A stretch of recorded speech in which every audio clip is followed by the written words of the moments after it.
My name is Bella. My husband and I have been married for 2 years. I had a terrible time finding love until I was 27 years old. I went to an elite middle and high school for girls only. Then I went to a university for women only. After I graduated, I got a job as a receptionist at a big company. As you might expect, all of my coworkers were women. For most of the people in my social circle, business leaders would ask them to parties, but not me. I never went to those kinds of events. It was easy to understand why. Talking to guys made me so nervous that I couldn't even speak. People often told me how nice I looked, and I was asked out a few times. There were some nice guys at dinner, but they always told me, "You're pretty, but there's not much else to you." After that, it happened. The door to my fate opened. Can I ask Bella to go on a date with me? This is what Lex, who worked for one of our clients and always checked in at my desk, told me. Since he would only give me his contact information, people around us thought we were dating, but it wasn't true. I just smiled at him when he tried to start a conversation, like I did with everyone else. I really thought I would always be single. But when he told me, everything changed. May I suggest that we begin our relationship as friends? That was my answer. He got off guard. He nodded so excitedly that it looked like his head would fall off. He smiled as he walked into the office. I had never done that before. Casual questions like, "Want to have dinner?" had always been the norm. Up until now. "Free tonight?" But when I was with Lex, I didn't get that sense.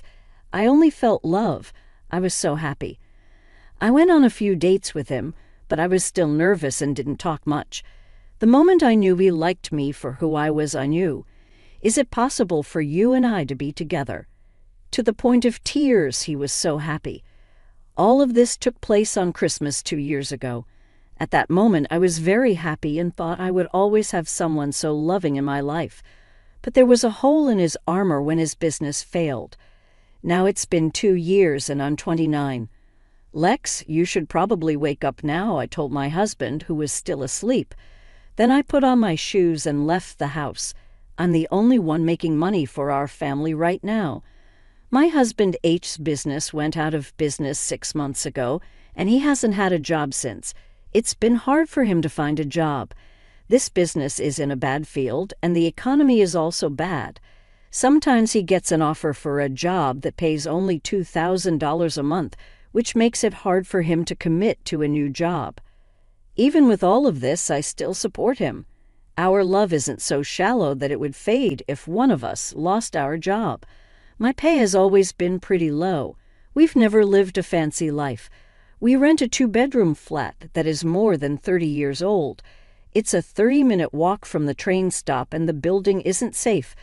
But I was ready to give up a lot of things so that we could keep living together. I thought my husband might still be upset about his company going out of business. He had a few job offers, and I waited calmly because I thought he'd find a good fit and feel better. But my hope was short-lived, and he kept getting worse. Even taking out his anger on me by raising his hand sometimes was a sign of his stress. He didn't leave any permanent marks, and I thought he must be hurting more than I was, so I put up with it because I wanted to help. Then, after a few days, he finally got a new job. He quit the business he was in before and went into a whole new one. He took the job because the new place was ready to hire him even though he didn't have much experience. I felt better when he got it because I knew I wouldn't have to be his hitting bag anymore. I thought he might be getting violent, but it looked like it was just a phase. He is now working hard at his new job and was even given the title of team leader. It's been a year and I just turned 30. I was excited about having kids soon, but the loving man I married didn't seem to be there anymore. I told you I like toast. Now tell me why you made pancakes. Also, take out the pit if you're going to serve fruit. Little things started to make my husband mad, and he started saying mean things. "Really, do you need to talk that way, Lex? You're an adult now," I snapped back. "Take out the pit yourself." I was getting angry. In response, he hit the wall with his hand, which scared me. I don't like to argue, but I know in my heart that what he's doing is mental abuse. Recently, I've tried not to upset him, but we've been fighting a lot, and I'm tired of it. When he took it out on me, that's when I lost it. It looked like the stress of his new job was to blame. Soon after, he was made team leader, which showed how good he was. Now everyone tells him he's going to be a department head very soon. He couldn't handle the extra stress, so he started hitting me. I wasn't an easy target. In fact, I quit my job at 30 to stay at home and raise my kids. When I got into my 30s, I'd always planned to quit my job as a receptionist and do something I really enjoyed. Since my husband knew this, I stopped at age 30 as planned. He doesn't seem to like it, though. Women need to work too these days. You should know that. My pay is enough to take care of both of us. Do you even value the people who have taken care of you? He moans while he eats, then gets his bag and goes to work. I was there for him when he didn't have a job, so why am I being blamed now? That's when I started to mentally distance myself from him. When I got home one day, there were shoes I didn't recognize at the door. There was my mother-in-law in the living room, which caught me off guard. "Well, Mom, why are you here?" My mom told me straight out. "Didn't Lex tell you? From today on, I'm moving in." This is something I've never heard before. Over time, I learned that my husband had suggested that my mother-in-law move in because she was lonely after the death of my father-in-law. Of course, no one asked me. While I was still shocked, my mother-in-law told me to start making dinner. It shows how valuable a housewife is to take care of her family, she said, urging me to get to work. Even though I was angry and confused, I went to the kitchen to make dinner. Then Lex's mother-in-law came in and said, "Lex hates burgers." The food was almost ready when she threw it away. I was seated inside, but strangely, words failed me when faced with this surprise event. I couldn't say anything, so I just listened as my mother-in-law went on. She then started going through the fridge and cooking without asking. I finally calmed down and told my mom, "Hold on, I made a list of meals for the week and then went shopping." As soon as I said that, he dumped flour on my head, making me cough.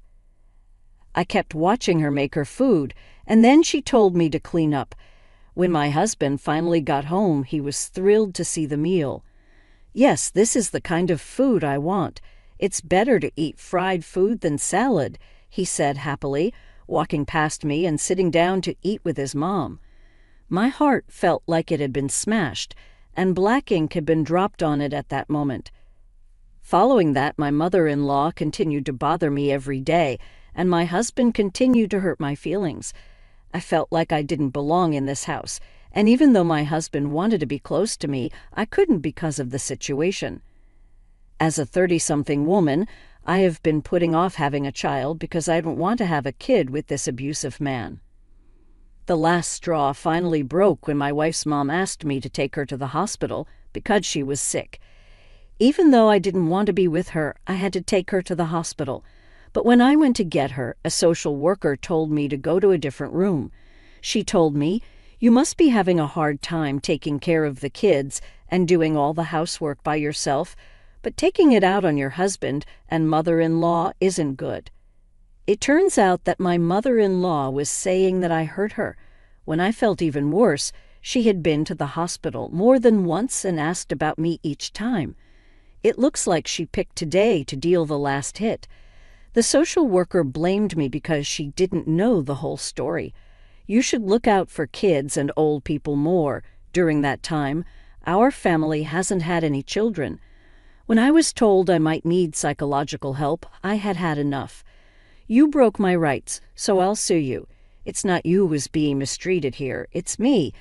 I showed proof that my husband abused me and that my mother-in-law burned me on purpose." The social worker said she had to check with my mother-in-law, but I told her no and left the hospital by myself. Soon after, my husband and mother-in-law came home. My husband heard from my mother-in-law that I was mean to her. My husband shook his head and said, "You're leaving me, you parasite. How dare you leave my mother? What kind of lie did my mother-in-law tell you?" Based on her fake tears, I think she did it again. I was sick of telling her she was wrong, so I left the house without noticing either of them. I didn't go home that day. Instead, I stayed the night in a work hotel. I was lucky to have my wallet and cell phone with me, and it was easy to find a charger. I chose to avoid both of them for a while and not go back home. But as I walked by the house one day, I saw a woman in her 50s who lived across the street from our apartment. "I haven't seen you around," she said. "She also told me that your mom told her that you and your husband are going on vacation for about a week." When I heard that, I couldn't help but laugh out loud. Then I asked myself, if not now, when? I called the moving company right away and asked them to help me move out as soon as possible. It was a little more expensive, but I didn't have much stuff, and the movers were able to get it all to my parents' house in just 3 days. Let's see how my husband and his mother react, since they have no idea how much I've helped with the house. They put me down when they don't know anything about me, and I won't forgive them. After moving, I went back to my parents' house because their house was empty. After a few days, my husband called me. "Where are you, Bella? There is no one in your room." When my husband found out what was going on, he kept asking me where I was. I told him, "Not your business. By the way, I've already filed for divorce because you said you wanted to do it before. Sign them and send them in." After I hung up the phone with him, I stopped calling his number. After that, my life became peaceful. I did yoga, made breakfast, and then sat down with my parents at the table. I had lunch with my mom and dinner with my family again. That's how I felt, comfort and happiness I hadn't felt in a long time. When I told my parents thank you, they were surprised, but they were happy to see me. When my husband found out I was at my parents' house, he waited nearby for me. When I saw him, I tried to run away, but he caught up and grabbed my arm. "Call me Bella. Let's go home. Without you, the house is a mess," I yelled. "Help me."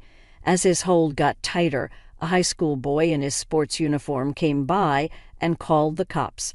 A businessman nearby also helped. Since the cops were there, my husband quietly left. But as expected, my angry mother-in-law stormed into my parents' house. "How dare you make fun of my son in public? Oh, you and your family are a shame." Finally, I stopped my dad from going up to them and told him. While I was doing that, my mother-in-law was outside our house making threats and even talking about defamation lawsuits.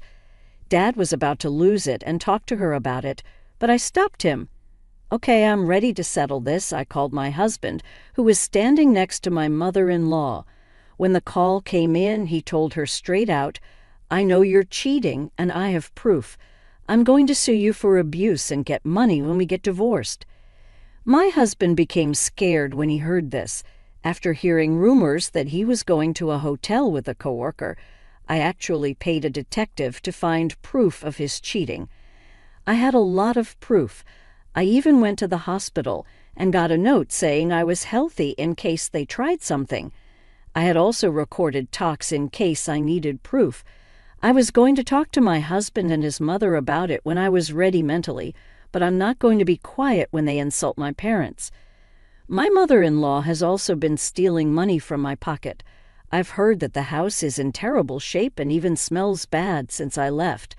People in the neighborhood are complaining, right? My husband didn't know what to say. A friend told me this story. They said my husband and his mother were not in town. It looks like they haven't been doing simple things like picking through the trash, and the house has become a dump. Besides that, I heard that the property management gets reports every day about the loud fights they have. Now my husband might understand how much I helped the family and want me to return, but it's too late. I'm not coming back to live happily ever after with your mom. After I said that, I put the phone down. Soon after, my wife's mom tried to break down my front door. They were both arrested after I called the cops. After the fact, my neighbor told me that they hadn't taken care of any of the complaints through the management business. The drama finally got so bad that it cleared out the whole apartment building. The management finally went to court against both of them for not paying rent, ignoring complaints, and making business difficult. They were being sued for money damages. They were finally told by the court to leave and pay money for harm. They can't rent anywhere now. Because they're on a list of people who can't rent. It turned out that the rent wasn't paid because my husband made a mistake at work that cost a lot of money and caused him to lose his job. He quit his job and moved far away because he couldn't find another place to live in the area. He then ran into another problem when he tried to find new work. He became homeless, which made his mother steal from stores. She was arrested for hitting a store worker who tried to talk to her. I read about this in the news online. I have no idea what comes next, and I don't want to know. When I got divorced, I started working at the coffee shop of my dreams. Someone I work with, who is 5 years younger than me, and I became friends. I got married again when I was 34. We opened our dream cafe when we were 40, and now I'm pregnant. I'm pregnant at a late age, but I've never been happier.